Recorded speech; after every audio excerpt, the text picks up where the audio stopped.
What's up, everybody? Welcome back to Joe Patrick on Football. I said we were going to wait for the schedule breakdown episode for next week, but I couldn't wait. It's a Friday. I'm just kind of sitting on my hands. This thing came out, so let's just talk about it. We're going to go through the Falcons schedule. We're also going to talk a little bit about some of the other team schedules, kind of look at the Falcons schedule in the context of how it relates to some of the opponents they're going to be playing, which I think is an important factor when we talk about some of these games specifically and some of these teams and what they're going to be dealing with and how things might be shaping up for the Falcons as the thing progresses. So before we get into it, just want to recommend or ask everybody to go ahead and click on subscribe to 929 The Game's YouTube channel. It just takes a second and it would help us out tremendously. And especially if you want to see more of this show or more of any of our other shows, or actually even just more Falcons content in general, whether it's from 929 The Game or elsewhere, clicking like on this video is going to tell the algorithm that you like Falcons football, et cetera, et cetera. So I would just recommend doing it for yourself. But with that out of the way,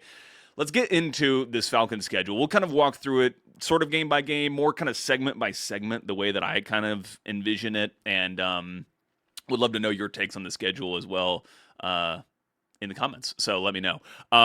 Season starts at Pittsburgh. I think it's actually a pretty good game for the Falcons if they're going to start on the road for the first time in forever. This team has not started on the road since I've been covering them. I think at the Steelers is probably a pretty good one to have. It feels like a Steelers team that's in flux. Also, obviously, another team that has a new head coach and Mike McCarthy, implementing a new offense, and we expect Aaron Rodgers to be their quarterback, but we don't know that for certain at this point in time, at least. And of course, Aaron Rodgers and Mike McCarthy are going to have a rapport and probably helping get that offense functioning as well as it possibly can as early as possible. But, you'll still always take your chances with a team that's in that kind of a situation. So I think a pretty solid opening game for the Falcons. Then you come back home to play Carolina in week 2. We'll talk a little bit more about Carolina's schedule and later in the episode. They have a really tough schedule, as is always going to be the case when you win the division. You're going to have a tougher schedule, but man, they did not get done any favors by the NFL, and I feel like there's a reason why they've been trending down in the betting in terms of their wins futures, and I think it may continue to go down after the schedule was released because things are really difficult for them. But the Falcons will get them at home in week 2. It's going to be an important game, and I like some of these early division games that the NFL has been setting up as of late. Week 3 is when things really start to get interesting for the Falcons. This week 3 through 5 is when they have their 3 primetime games that are on their schedule, all coming up right in a row. And the first 2 are going to be on the road, starting with Green Bay. Tough game. I'm not going to go through and necessarily say like, oh, they're going to win or they're going to lose this game, but just, that's obviously a tough game. Anytime you have to play on the road in Lambeau, especially in prime time, it's going to be difficult. At least they won't have to play in cold weather. If you knew you were going to be playing Green Bay on the road, I guess better for this game to be coming in September than December, and especially for a dome team like the Falcons. So this is where I, though, think we get into the first advantage that the Falcons kind of have in their schedule, and it relates to the bye weeks. And I saw initially off the bat yesterday, people kind of down on where the Falcons bye week ended up landing, which was a little bit interesting with it happening in week 11 and not in week 10, which would have been off of their international game, which I'm sure they would have preferred probably that week 10, but I don't see week 11 as being all that bad. I get it. Like, it's kind of later-ish, but that's when I would personally want my bye, is kind of in the later half of the season instead of the first half of the season. And particularly, which brings us back to this kind of week 3, week 4. This is obviously anytime you're playing on Thursday, that's what you're going to be calling the mini bye. But I do just kind of want to break down a little bit why this is maybe more. I'm calling it a mini bye plus, basically, which is very similar to what they had last year, where you have a Thursday night game one week and then a Monday night game the next week. That's obviously extending, the off days, and I want to kind of go into this. So normally a team, after a Sunday game, the players will reconvene at the practice facility on the Monday. I see like coaches like kind of giving, when you see a locker room speech, the coach is kind of giving game balls away or whatever when they have a big win. It's like, okay, you get tomorrow off or you get the next day off. Very rarely, I think, are those, when they say you're getting it off, are all players like not coming to the facility at all. Yes, maybe that means that like, a bulk of the players maybe don't have to come, or they could do a meeting or something at home on an iPad or computer, but you're going to have players who are receive damage in a football game, which is a lot of players coming in for treatment and things that next day. So usually players are definitely in the building the day following a game, which is a Monday typically after a Sunday game, and then Tuesday is that day that they're not in the building. Now, just because they're not in the building doesn't mean they're not actually kind of working, but they're not working with coaches. That this is kind of part of the deal. And then Wednesday they get back in. So Wednesday, Thursday, Friday are kind of the big practice days. Saturdays, they're not necessarily practicing, but they're still congregating in some form or fashion, whether they're traveling on the road or they're, getting together in their team hotel before a home game and still having some meetings there. So you're still working on a Saturday. So you really only have that and then you have the game on Sunday. So you really only have that Tuesday off. So let's go back to this. You're playing Green Bay at Green Bay on a Thursday. The players from that game will most likely, come into Flowery Branch on Friday.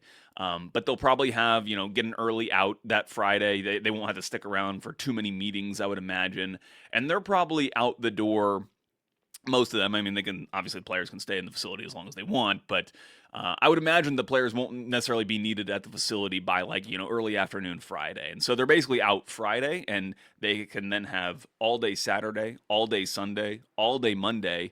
And then since the next following week is a Monday Night Football game, everything gets pushed back. So that Wednesday practice that you would normally have that kind of starts your practice week, that gets pushed back to Thursday.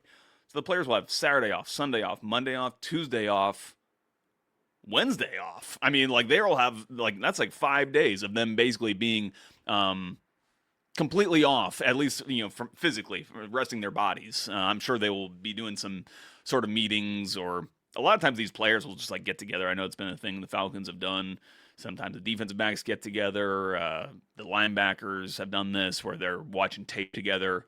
Some of them actually live together, like Nate Lamon and Troy Anderson lived together. So they would just watch tape together in their house. But not to say they won't be doing anything, but that really is a pretty substantial rest for the body, especially when you're just kind of, you're kind of feeling the shock of the season starting and piling up those hits. So for that to happen between week 3 and week 4, I think is pretty ideal, and I think should set the Falcons up nicely for what will be a tough game in that week 4 Monday Night Football game. That's going to be at the Saints. It was publicized on social media last night. I saw some posts going around that the Falcons didn't want to play the Falcons, or didn't want to play the Saints for this game because it's going to be kind of commemorating the 20-year anniversary of them moving back into the Superdome after Hurricane Katrina.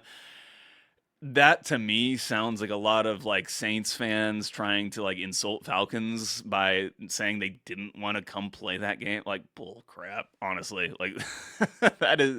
There's no way. I would be shocked if the Falcons were pleading not to play in that game. Come on. I think that Falcons will actually be quite fired up for that game, considering what happened 20 years ago in that Steve Gleason game. I hope that Matt Ryan can be one that, if not more than Matt Ryan, kind of reminding them of maybe some revenge that could be served from that game 20 years ago. So, but still, so you got the week 3 and week 4 series, and then you come back home for your last of the 3 consecutive primetime games in week 5 against Baltimore, which I think that's going to be such a fun game. I mean, the atmosphere for that game is going to be incredible. Sunday Night Football. I feel like the Sunday Night Football games are actually kind of the best atmospheres that I've seen between Sunday night games, Monday night games.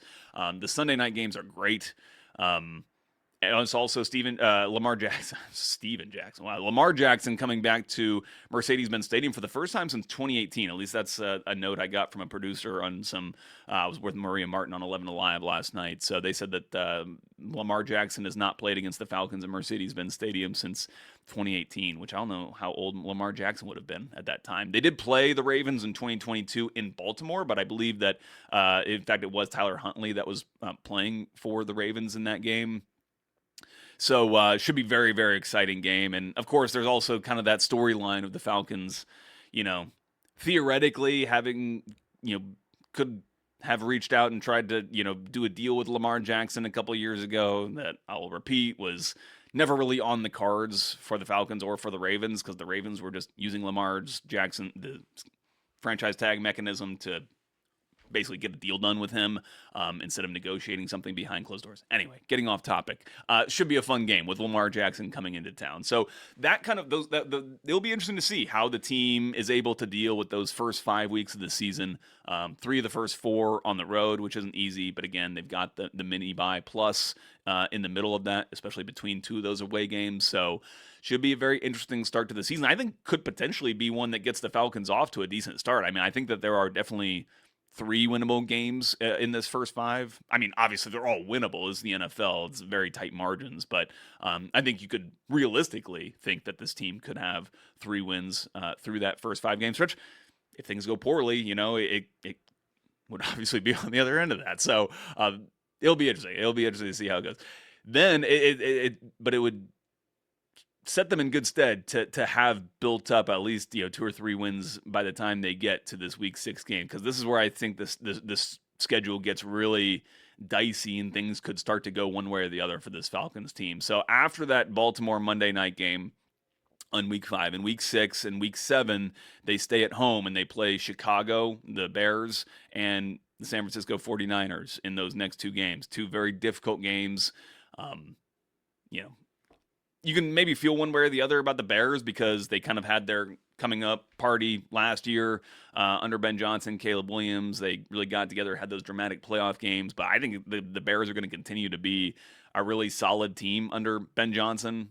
Just really like what he's doing. I think that he's one of these coaches that is leading the way offensively with how to adjust for what teams are doing defensively, which we've talked about before on this podcast. So should be a very interesting game there, and then San Francisco. And then the other thing I would say about this stretch is that, this is the time of year, and I've said this before, I've said it to people in the Falcons building. I feel like this is the time of year where you hit these kind of lulls in the season. You have like an overcast October rainy day on a Sunday, and the stadium can get cavernous when fans aren't fully engaged in the team, when the team is frankly underperforming maybe expectations, which has certainly happened. I'm not trying to necessarily blame fans, but this is just one of those things that I've noticed has tended to happen since I've been covering this team. And even when I was a fan of the Falcons, I still am a fan of the Falcons in my heart, but when I was attending games as fans, like it was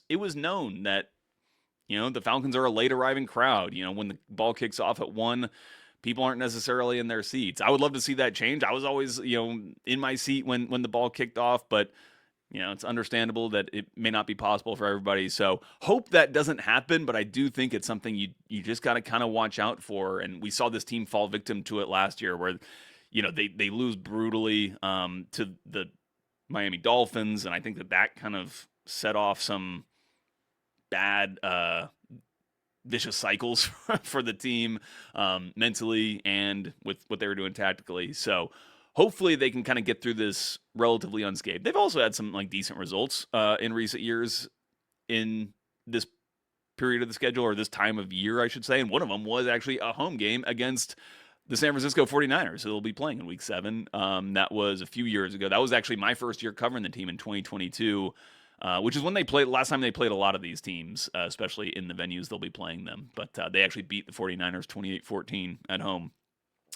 Then week 8, and week 8? Yeah, week 8, they play at Tampa Bay. That's, always going to be a tough game, important game. Week 9, you play in Madrid against the Bengals. Unfortunately, I've been kind of looking at what these teams will have coming off of these games. Cincinnati, the week prior to, I was hoping that they were going to have a really tough, game or a primetime game late in the week before they have to head to Madrid.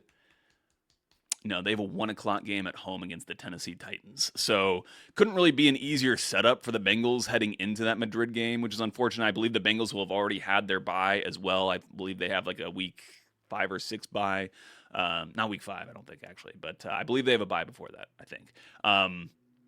Anyway, it sets up well for them. Not as well for the Falcons. Probably going to be a tough game. You're hoping that maybe somebody's injured from that Cincinnati team. But again, last time this team played Cincinnati was in 2022. And that time the Falcons got absolutely smoked. That was in Cincinnati, and that game was basically over by halftime. Then they come back from, I was going to say Real Madrid. That is where they'll be playing, Real Madrid Stadium, the Estadio Bernabeu. And then they'll be coming back and playing the Kansas City Chiefs in week 10. Again, Kansas City, the week prior, because it's going to be, just logistically, these 2 weeks in particular, I'm looking at, okay, what do these teams have? What are they coming off of? Because we know it's going to be difficult for the Falcons. And Kansas City is at home against the Jets. So when you look at both of these teams, they couldn't have much easier setups for their upcoming game against the Falcons. Now, on that note, I will say I looked at every team that the Falcons will be playing this year. No team is coming directly off a bye against the Falcons. So one thing that I guess works in the Falcons' favor. The Falcons then have their bye week 11. And I think that there's a chance that this could be kind of a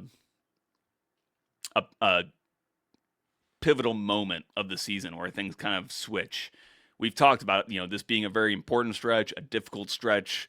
Again, if you go all the way back to the end of that first segment, that game against Baltimore, Chicago, San Francisco, Tampa Bay, Cincinnati, Kansas City, those are all playoff teams, if not like potential Super Bowl contending types of teams when you look at a couple of them. So very, very difficult. If you are really poor through that stretch, through that 6-game stretch, the week 11 is when you're looking at when you might be thinking we need to make a change at quarterback. And if you're of my prediction, I guess I should say, is that Tua Tagovailoa is going to win this quarterback competition coming out of training camp. I'll almost put up my air quotes, but I actually think it will. I think it will be a legitimate competition. I just think Tua is much better positioned to win that competition. He will win that competition. But I think that this would be the time, if Tua's not getting the job done and this team is kind of trending downwards, this is the time where we could see a quarterback change, and then you get 7 games from Michael Penix down the stretch of the season to see what he can do with this team.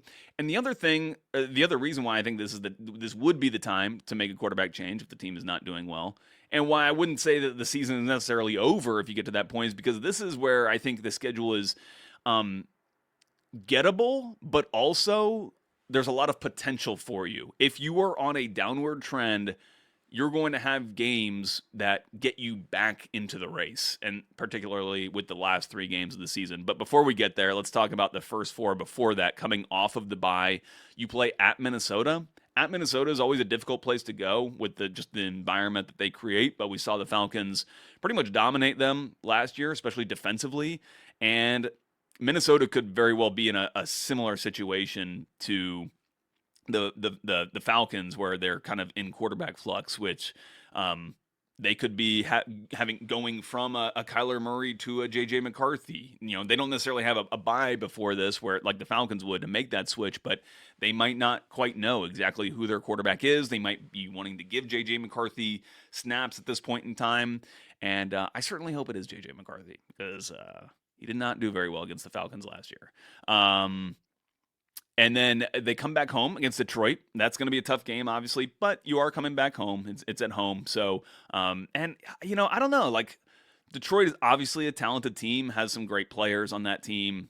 I'm not saying they're going to be bad, but we saw them falling off last year. And I think that is the repercussions of having lost Ben Johnson, having lost a little bit of not just the identity, but kind of like the ingenuity of what you were doing offensively with Ben Johnson, and the creativity that he had in some of the play calling, the way he was able to feature some of the players that they have on their roster, really feature everybody so that everybody was eating, and they have plenty of weapons. When you look at Jahmyr Gibbs, Amon-Ra St. Brown, Sam Laporta, you obviously have the quarterback that's dishing it out to everybody, but they were falling off, and they switched play callers. Dan Campbell took over that job, and so I'm not like sold that like Detroit is just going to be this powerhouse team by the time the Falcons play them next year. They could be, though. They definitely have that potential. They've got the players, the caliber of players to potentially be kind of steamrolling. But I don't know about. I'm not quite sold on the offensive coaching staff specifically without Ben Johnson. Then the Falcons will go away to Cleveland. Not great having this game being at this point in the season with it being cold weather. However, I think Cleveland could be the worst team in the NFL by this point. Who knows what's going to be going on with their quarterback situation? Kevin Stefanski obviously has great knowledge of the team, the personnel, et cetera, et cetera. again, we're not going to get into the win loss predictions, but I think this one is Falcons need to be winning this one if they're going to be making the playoffs or want to be considered a playoff contending team. Then they play at Washington. So this kind of 4 games before the final 3 games, you have another kind of road set where you're playing 3 of these 4 on the road, with that one home game being Detroit. But at Washington, I think it's another winnable game. And we'll see, that Washington could be frisky again, but I have my doubts. And I really, obviously, how can you not love Jaden Daniels and the quarterback that he is? And I hate to predict injuries on guys, but he's one to me where even when he was coming out of college, I was like, man, he can obviously move. He's a great runner with the football, but he's got to be really careful in the NFL because he is not a big guy. He's not built big, and he can take big hit. He's going to take big hits in the NFL, and it's going to wear on him. We saw him get hurt last year, and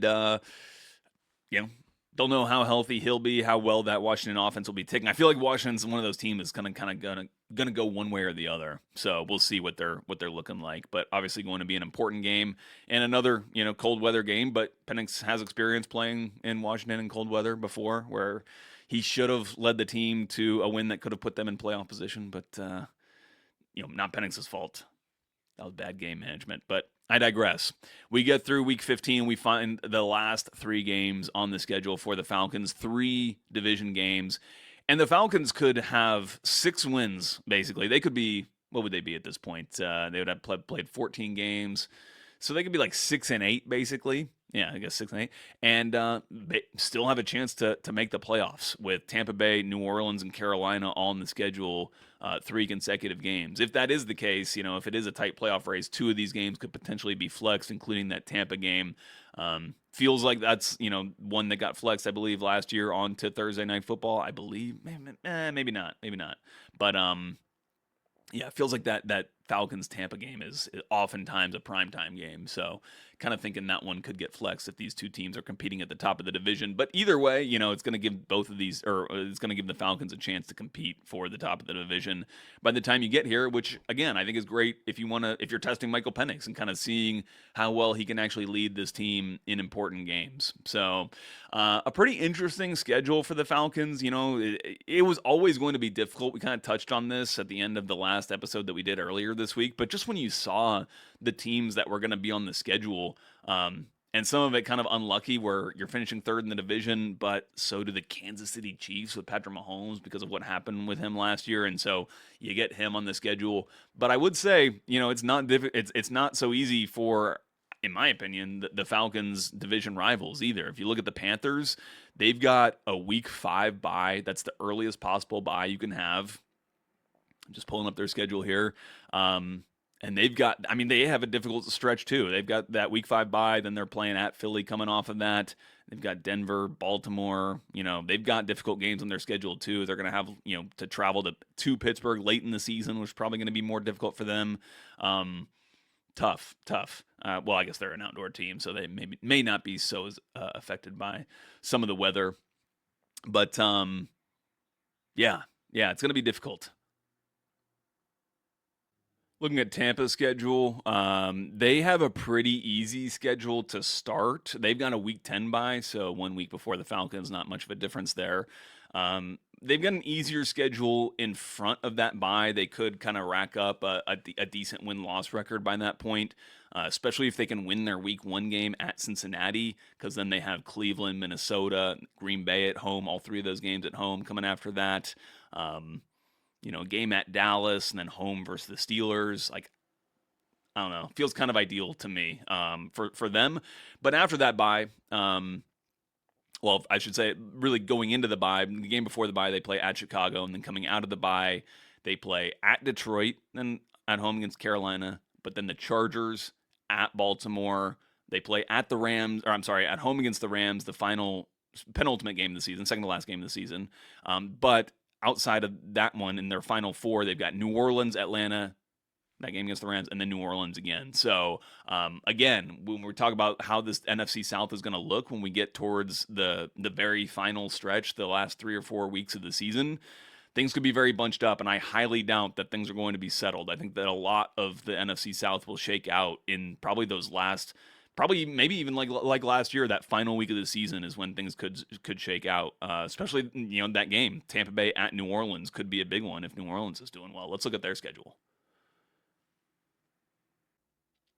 Yeah, it looks pretty nice. I'm not gonna lie. Now I'm I'm just switching over and looking at the Saints schedule for the first time. It's a pretty decent schedule, as you would expect for the team that comes in last place in the division. They get like Las Vegas at home, Cardinals at home toward the back of the season. I also noticed that they have like road games back to back, like road game, home game, home game, home game, road home, then home home, road road, home road road, home. So they have some. I think it's probably convenient to kind of have like back to back home games, or I'm sorry, back to back road games, and then getting kind of back to back home games that may be a little bit more comfortable. They also don't really have to travel. Something I didn't mention about the Falcons either, but the Falcons don't have to travel further west. And I forget, Daniel Flick had this, and I may be able to pull it up. Yeah, so he's got the number now. The Falcons, half of their total mileage traveled, about half, 49.5%, will be the one trip to Madrid. But then New Orleans is actually the furthest west they go. So that's a big help. Last year, they really got screwed. The Falcons had the early bye, and they had two different West Coast road trips, which you don't really see that much in the NFL. So it's an easier schedule for the Falcons this year. It's an interesting schedule for the NFC South as a whole. Again, when we look at the Saints, their last four, we talked about the Tampa Bay's last four, but obviously the Saints are also going to be playing Tampa in those two games, and then the Saints will be playing the Falcons in that penultimate game of the season. So there's going to be a lot that's up in the air for the Falcons. The Panthers are really kind of the only team. If I can go back to their schedule, the Panthers are the only team that aren't super involved with the NFC South opponents in that final stretch. They played the Falcons on the last game of the season, and they play New Orleans in the fifth to last game of the season. So not quite in that final four game stretch.